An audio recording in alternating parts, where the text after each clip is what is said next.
What's up, book nerds? My name is Tara, and today I'm going to talk about tropes that I hate in YA literature.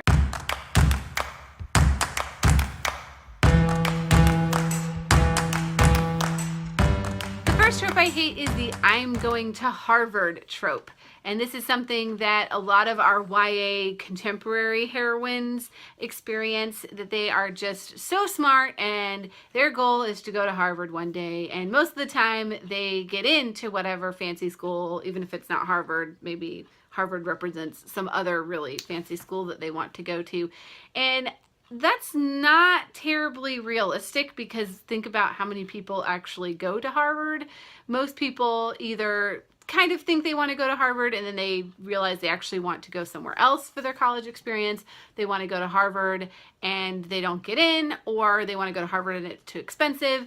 But there seem to be a disproportionate amount of folks in YA who are straight A students, student body president of everything, perfect extracurriculars, athletics, sports, whatever, Harvard-bound kids, and I'm just not buying. Second trope I hate is I'm not like other girls, and I've seen this on many of these lists, but it is probably the one that drives me the most crazy.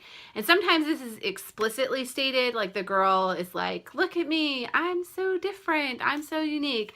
But oftentimes it's actually more thought by the author that this girl is particularly special, so that's not explicitly stated, but it's definitely implied that this girl is more special, unique, or interesting than the other girls, and that's why she's the focus of our book. So this comes in a lot of different forms. It may be the girl who is really into retro music and her music taste is so much better than everybody else's. It may be the girl who loves Jane Austen novels and is more read than everybody else, and so everybody else is just not as intelligent as her. Or it may even be more of a social class thing, like everybody else is rich at my school and I'm the one student who's not rich, and so I have a better understanding of the world because I'm not one of these privileged rich kids.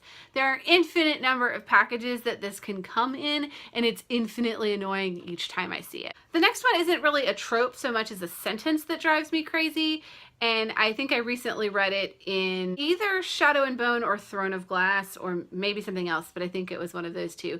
It's the sentence, I drifted off to sleep as soon as my head hit the pillow.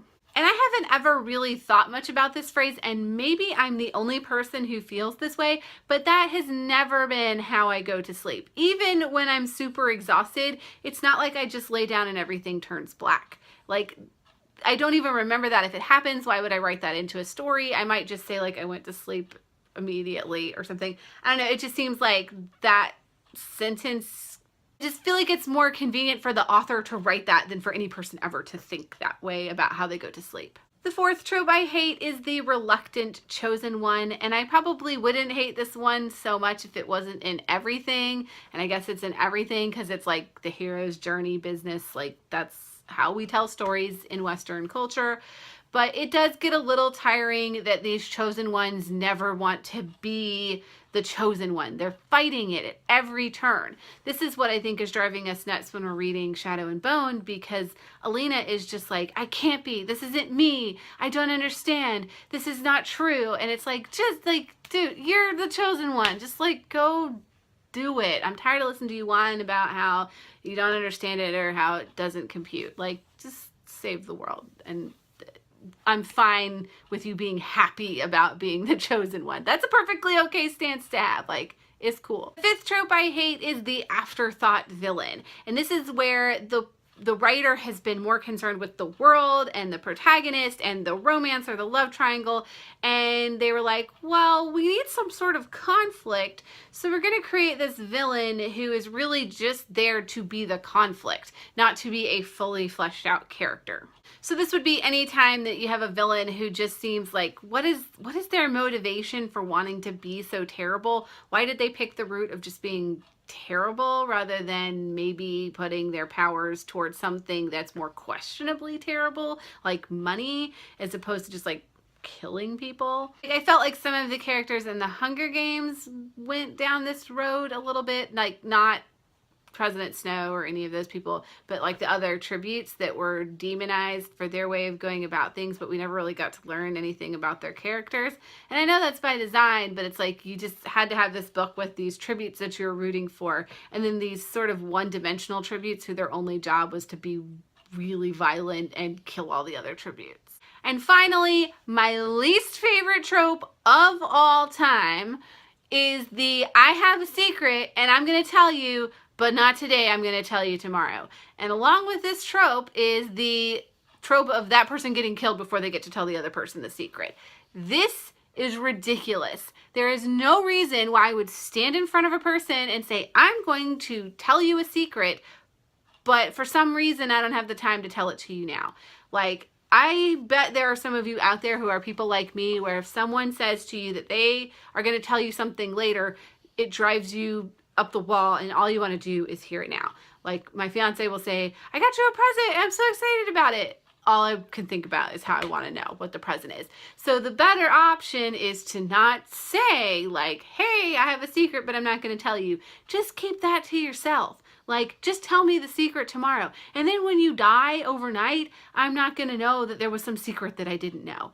This is a prime example to me of lazy writing. This is a prime example of an author who wants to set up some sort of suspense and some sort of a mystery about knowledge that they want to drop, but they don't have any realistic way with their first person narrative to get that information into the story. So they're building this tension and these questions in the reader, and it's not something that is believable that people would ever actually do in real life. Yeah, I don't know why that one drives me so bonkers, and probably it's my own personality trait where being told I can't know something, that there's a piece of information I'm being specifically not allowed to have that information. It's just not fair. So if any of these tropes drive you up the wall in YA literature or in TV, movies, other kinds of literature, etc., let me know down below. And if you have tropes that you hate that you also want to share, because there are many like love triangles and insta-love and all of that that I'm sure a lot of us can agree on, leave those for me in the comments below. And as always, book nerds, thank you for watching. I will see you next time.